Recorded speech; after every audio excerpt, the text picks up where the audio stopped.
Hello mga kati! For today's video, ayan, pupunta kami ni Cassie sa Motion for our final vaccine for anti-rabies. Ayan, super lakad kami dahil nga walang masakyan. And then super ulan din. Ayan, buti bet na bet ng bata ang maglakad. Mga ante, 1 month ago, nahalat ako ni Winter sa kamay. Sa awa ng Diyos, hindi pa naman ako naging zombie. Tapos last week, si Cassie naman nakagat ni Mocha dahil inagawan siya ng pagkain. Ilang araw lang lumipas, nakagat na naman siya dahil nga inangaagaw talaga ng pagkain si Mocha. Tapos nag-research ako ng mga victims ng rabies.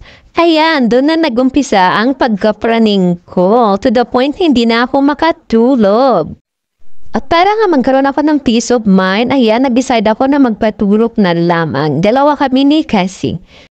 Sa wakas, andito na kami sa kanto. Ayan. Kaso walang jeep kaya maghihintay kami. Tambay muna kami dito sa gilid.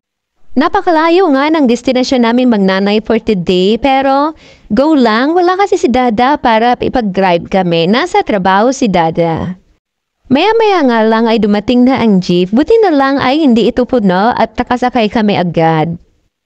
Dahil umuulan mga ante, hindi ko na nakuhaan ang iba pang mga kaganapan. Eto nga at nasa tricycle na kami agad papunta sa clinic dito sa Moson. Malapit lang naman mga te ang clinic mula dito sa kanto. Kaso umuulan kaya ng tricycle kami for 35 pesos. At ito mong si Manong driver ay medyo naligaw pa. Mas alam ko at ang lugar na ito kesa sa kanya, OMG. Ayan, nagbayad na ako. Nakarating din kami sa wakas. Hanggang dito na nga lang ang video dahil for turok na kami mga ante. Bye-bye!